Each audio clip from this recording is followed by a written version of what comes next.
Teach me their soul.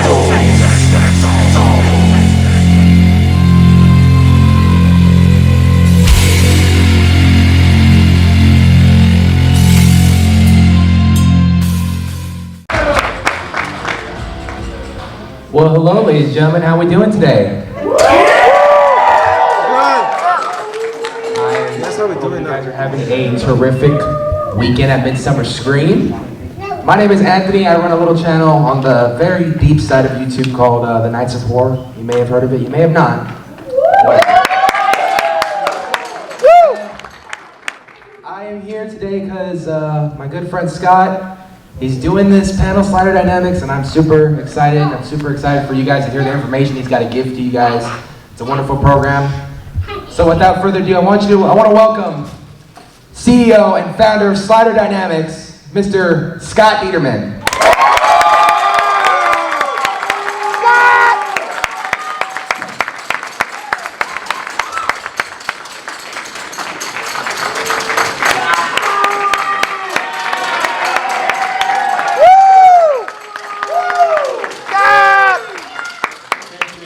Much appreciated, and thank you all for coming to my panel. It's humbling to see how many people are interested in what I'm doing here for the community, not just for myself.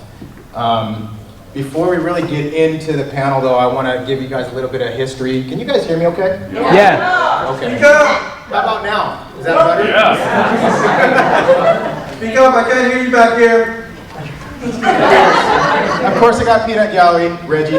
I want to give you guys a little bit of my history, so those of you that don't know me, you guys understand that I'm just not some schmo off the streets that is trying to do this to make some money. So, as Anthony said, my name is Scott Ederman.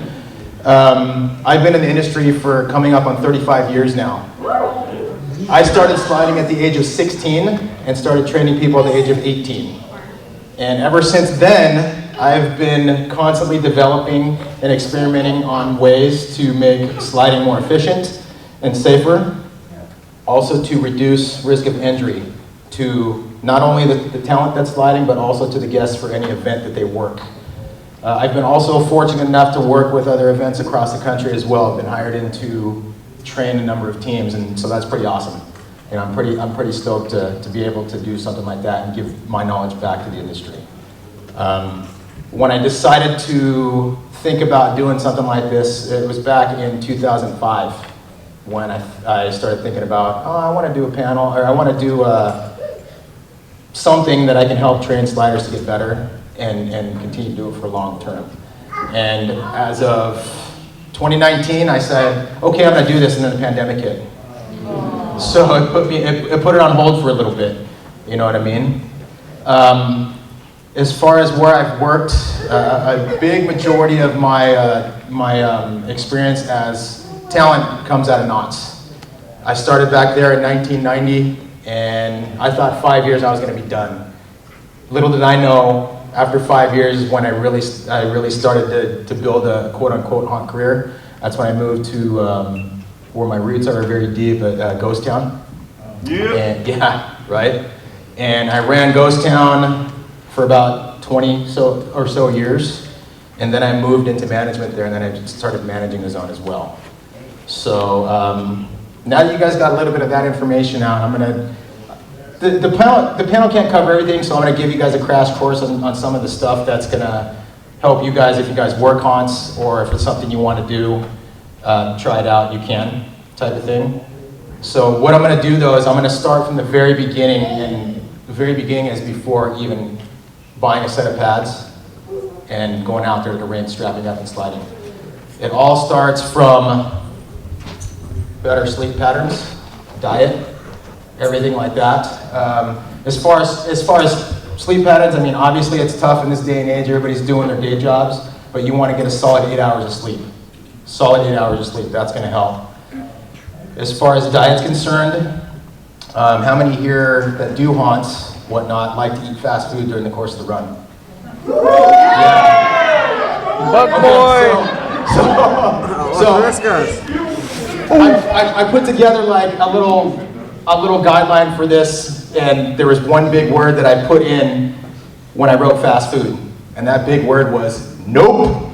Not the movie, but nope. Yeah. Yeah. So what I mean by that, you guys, is everybody's going to eat fast food. We all understand that, right? But what you want to do is, especially during the course of the run and at least 2 or 3 months leading into the run, you want to drastically reduce the fast food intake. Ivan, stop making faces. You want to drastically reduce the fast food intake and change it up with other foods that are better for your body to burn as fuel. Simple things like clean proteins, lean meats, stuff like that. Chicken, lean ground beef, things like that. All those things your body turns into fuel better than fast food with almost no crash. I mean, obviously when your body depletes of energy, then you're going to crash, but this is going to help you stabilize through the course of any run you do, because anybody here that does a hunt knows that runs are very, very taxing mentally and physically, right? Yeah. So, also another thing, energy drinks. How many people here live on energy drinks during hunt? Okay, that's another big one. Nope. Okay?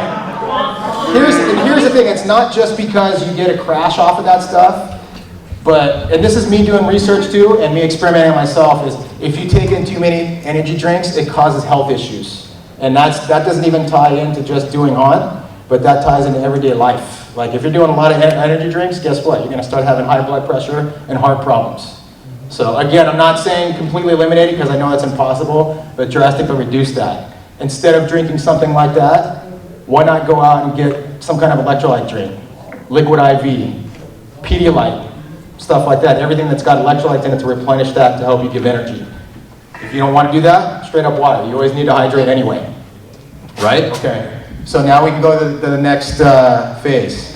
And the next phase is still before even padding up. Okay? This is all pre-training, conditioning, and cross-training. This is an extremely important one, guys, and this is going to help make sure you guys' muscles are in sync for anything you do through the course of the entire season and through the course of the year. So when I say pre-training, it doesn't mean going to the gym and lifting heavy weights every single day. How many here do that? It's not a bad thing, but I'm going to explain as to why. Besides Rob back there filming. Okay, so when you lift heavy, this is the easiest way to put it for you guys. When you lift heavy, you get big and bulky, right? You get strong, but you get big and bulky, right? So what happens is you turn those muscles into short fiber muscles, which aren't as flexible. So what you need for sliding is you need the long fiber muscles, okay? So you don't want to lift heavy, you want to lift lighter, more reps, with a little more tempo. What I do, and it's highly beneficial, is about 95% of my workouts are all based off of resistance training and body weight. The other 5% is heavier weights. And that's why I've been able to do this for as long as I have. So, and that's why I can still teach it. And during the course of any training sequence I do, any team I train, is before we even pad up, we go through exercise specific to the muscle groups that we use for sliding. It's always good to have an overall wellness of the body, but when it's a training course, especially when it's leading up to a season, there's times where things are going to be impacted, so we gotta focus on those muscles. And when I say those muscles, I mean everything from the core down to the toes. You guys may think that's weird, right, when I say toes? Right? So how many people here, I'm gonna touch on that a little bit. How many people here sometimes have sore toes after a night of hunt from sliding? Right? Well, even not sliding, right? And the thing is too, is like when I do these things, every person I've trained, when I do certain exercises, like, what is this for? What's the purpose of this? Because they don't understand that when you do certain exercises that are out of the ordinary, it plays right into what we do, because let's face it, sliding is not a normal motion, right? Yeah. It's very odd. Yeah. So, like I said, these guys can attest to it, but when we do training camps and everything, we don't even pad up probably for the first hour. So we'll go through a dynamic warm-up, and when I say that, I mean we'll do some jogging, do some certain exercises like lunges, side steps, stuff like that. Then we'll get into stretching. Once we do the stretching, then we may pad up, or we'll go into more exercises. And a lot of the stuff again we do is we do a lot of odd motions depending on what we do. Like every time we get up out of a slide, it's a weird motion doing this, right? So obviously lunges are gonna be good for that, but different angles on how you stand up is gonna really help reduce injury in the major areas, because the major areas that are really prone to getting hurt are the hip flexors, the glutes, the lower back, and the hamstrings. The groin too, but the hamstrings tend to be more of an issue. So I know I'm crash coursing through this, you guys, but I just want to get you guys as much information as possible and have you guys have more time to ask questions. So now we're going to get into the part of training cycles where you actually pad up. This is, I'm sure, the meat and potatoes that you guys really want to hear, right? The other stuff, you're kind of like, eh. So after we get all this other stuff done and the group pads up, it's not go out there and slide bonkers. A couple slides to get warmed up, and it goes immediately into controlled drills. And when I say that, it's everything designed from stopping, starting, direction change, being able to bail out. When I say that is because, think of it this way, you're in a crowded area and you hit a slide and all of a sudden, I guess, changes direction, goes right in front of you, right? So you have to be able to get out of that scenario without making contact. Because the number one priority is the safety of the guest. And I know it sounds kind of weird because you always think safety to yourself first, right? But in this scenario, especially when you're working for an event, the number one priority is safety to the guest and then yourself. So you do whatever you have to do to get out of the way, even if it means you fall on the ground and it looks bad, who cares? You didn't make contact. So the biggest thing is, I've had this question a lot that has come through my Instagram account, is how do you stop? Look at this guy's finger up, he's one of them. So here's the thing.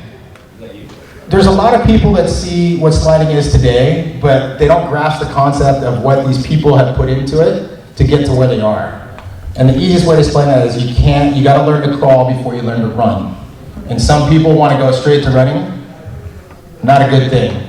And that's why I designed my curriculum for, is to make sure people are trained properly and go through the steps. Because I break everything down to baby steps, and it's like building blocks from there. So by the time they're out there sliding full speed or they want to jump, they have all the tools they need to get to that point and do it safely. Makes sense, right? What I also do too is I do a lot of endurance drills as well. And some of these guys in here that have done some of my clinic can attest to it. It sucks, but it works for them. Look at this one right here. She's praying to the gods because she hates it. So, and the thing is too, is I try to get creative and make sure that anybody that's doing these drills, they have options to do something that they want to do within the scope of the drill. So when we do endurance drills, it's all based on different types of slide you do. Like a lot of people like to just slide by somebody and get a scare, right? So I incorporate that. Sometimes you got to slide through a very tiny gap. I incorporate that. Things like that. A bailout too is a big one. And there's multiple ways to do bailouts and rollouts, but that's all taught in clinics to make everything, again, safer, reduce risk to injury. You got that, Ivan? You good? He's shaking his head over there. So, all of this stuff it can be pretty taxing, and sometimes it gets a little bit boring, but anytime we do something like this, sliding was meant to be fun, right? Yeah. So, at the end of a clinic, guess what? You go out there and slide for fun for 15, 20 minutes. You know, you have a good time, and play with your friends. That's the biggest thing. You're out there to have a good time. And I want to cater to that, you know. That's why I do what I do, because I love doing it still. And I've been doing it for this long, and it's pretty awesome. Also, when you get down to, I'm just going to start from the shoes and work my way up to the gloves. The footwear, the only real thing I recommend is go buy a pair of old steel-toe shoes, something like that. 2 or 3 sizes bigger than your foot size, and glue that steel toe to the outside of your shoe. I don't recommend people using Converse or Vans, but I have a lot of friends that use them and they're great. That's just me though, because those are the type of things that have to be beneficial to the person wearing. It's got to be comfortable for them. Again, sliding is not a normal thing, so you got to be as comfortable as possible. I do recommend insoles though, highly, and no matter what shoe you get. I kind of forgot to bring my stuff to show you guys, so my bad. Gloves, that's another scope that needs to be comfort. Some people like big, durable, heavyweight gloves, you know, and that's all well and good. We have no problem with that. I have no problem with that. It's whatever works for them. I'm personally the kind of guy that likes motocross gloves and lightweight with washers and lightweight fingertips, or no fingers. So those are all variances that you can use. But one thing I forgot to mention, when you go back to pads, some people slide without gaskets underneath. That is going to really shorten your longevity in sliding. You wear gaskets, that's going to really help because it absorbs the impact. That's the first thing. Second thing, it helps absorb some of that sweat. And the third thing, it's going to help keep your pads in place. Because how many in here that slide already have had a pad shift on them when they slide? Sucks, doesn't it? Yeah. How many's gotten road rash from that? Without gaskets? Sucks, me too. Yeah. So, but again, you guys, I wanted to press the fact that injury is a reduction, not eliminated, because I'll show you guys right now. I don't know if you can see it. Can you guys see my pinky? Oh, yeah. Can you guys see it? Can you see that? The reason why I showed that is because this had nothing to do with the training that I put myself through. It had everything to do with the fact that a guest changed direction on me and I couldn't get away quick enough. I didn't make contact with her, she stepped on my finger. So I went Mach 2 that way and my finger went Mach 5 that way. Yeah. So ripped the steel right off the tip of my glove. Danger.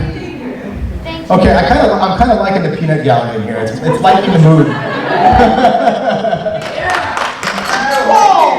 I didn't need to see that. Support you, buddy. Good game. Even after, once we start the sequences where everybody's padded up and sliding, it doesn't always go right into the actual sliding itself and the drills. There's a lot of exercises that we do leading up to that. Because there's certain movements that are incorporated into the exercise plans that you can't do without pads. So when people pad up, then we do the exercise that way. You know what I mean? So that was a big one because that happens almost every day of every training session I do. You work a long night, you're a little bit sore. First thing, hydrate. Okay? Glass of water, 2 ibuprofen, that helps a lot before you go to bed. But what you want to do to be even more proactive in that is leading into an event, you want to start actually stretching more and taking in a little bit extra potassium because that really helps reduce cramping and hydration like crazy, like electrolytes, because that's what happens too when your muscles get sore. It's because you get lactic acid buildup. And, you know, your body goes through that dump. So the electrolytes will help that. And if you guys have foam rollers, even a tennis ball, that helps. You roll that on the sore muscles. It'll hurt when you're rolling it, but it's going to feel better after the fact. So, way in the back. What would you say is the most important stretch or exercise that every slider should do no matter what? Well, there's multiple. So the first one, groin stretch, hamstring stretch, and a quad stretch. Also, there's a weird stretch that I have all my guys do. It's to stretch out this. Here, let me stand up here so you guys can see it. The hip flexor right here. This part is very prone to getting pulled, depending on how you get up. I pulled it a few times, luckily it wasn't bad, but this area right here, once I figured out how to stretch it, that's been a lifesaver for me. Anyone else? I don't like standing up here.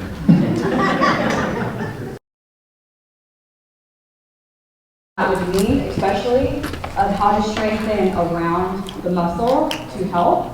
So, like, I mean, without Ederman, I don't think the whole team would be anywhere near where we're at. So, yeah. So, yeah. Thank you. I'm sorry I put you guys in the spot, but I wanted to do that.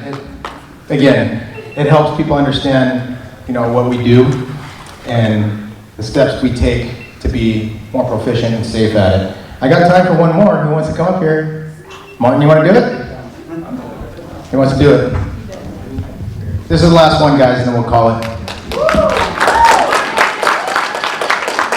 Hi. I think out of everything, I think I'm the prime example of somebody who sees like shows like QM sliders or Decay being like, I don't care what it takes, I want to do that. Gets everything together and starts running before learning everything else. So once I get out to the rink with everybody else, they're like, show me what you got.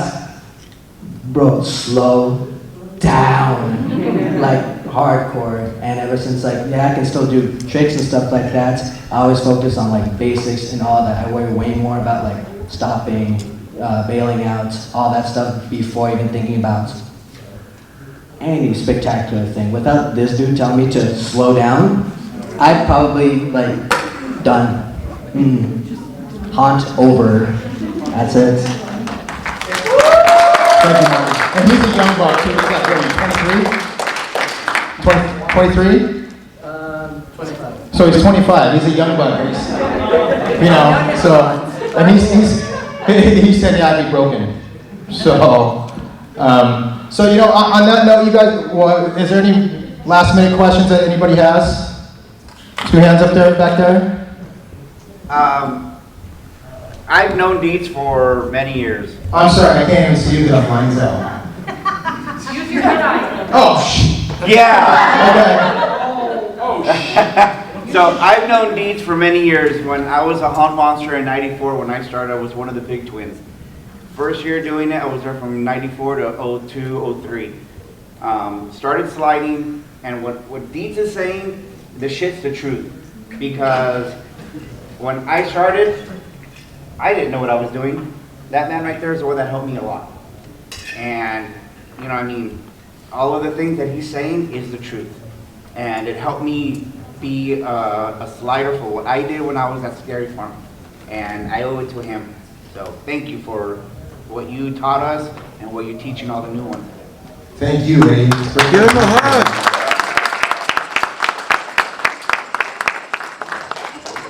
Before I wrap this up, you guys, I just want to say thank you for coming and listening to me gargle.